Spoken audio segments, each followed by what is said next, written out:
সেই ভারত আমাদের বন্ধু কিভাবে হয়?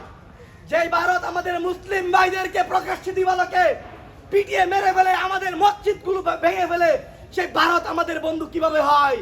আপনাদেরকে বলি, ভারত কখনোই শহীদ উসমান বিন হাদি হত্যার যে আসামি ফয়সাল আছে তাদেরকে ফেরত দিতে চাইবে না, বাট তাদের কাছ থেকে কিভাবে আনতে হবে সেটা বিপ্লবী জনতা জেনে গেছে। আপনাদেরকে বলি, আপনাদেরকে আলটিমেটাম দিলাম, আগামী 7 দিনের ভিতর যদি পররাষ্ট্রমন্ত্রী ভারতীয় পররাষ্ট্র মন্ত্রণালয়ে যোগাযোগ করে উসমান বিন হাদির যে খুনি আছে ফয়সাল, তাকে একদম সুস্থ অবস্থায়, একদম ইনটেক অবস্থায় আনতে হবে।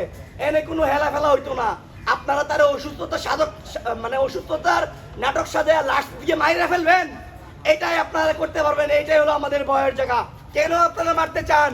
কারণ আপনারা এই জন্যই মারতে চান, শহীদ উসমান বিন হাদির হত্যাকারীকে যদি কোনোভাবে মেরে ফেলা যায় তাহলে তো আর কারো কাছ থেকে নাম বের হবে না। কারণ এই রাত সাক্ষী হচ্ছে এই ফয়সাল খুনি। শহীদ উসমান বিন হাদিকে মারতে কারা কারা, কোন রাজনৈতিক দল, বিএনপি, এনসিপি, না জামাত, না আরো বড়, না আওয়ামী লীগের বড় বড় দোসররা এটার সাথে জড়িত ছিল। আমরা সামাজিক যোগাযোগ মাধ্যমে দেখি শহীদ উসমান বিন হাদি ভাইয়ের ভাই বিভিন্ন রকম পোস্ট করেন। আমরা তদন্ত সারতে বলবো, আপনাদের যাদের যাদের সন্দেহ হয় শহীদ উসমান বিন হাদির পরিবার থেকে শুরু করে ইনকিলাব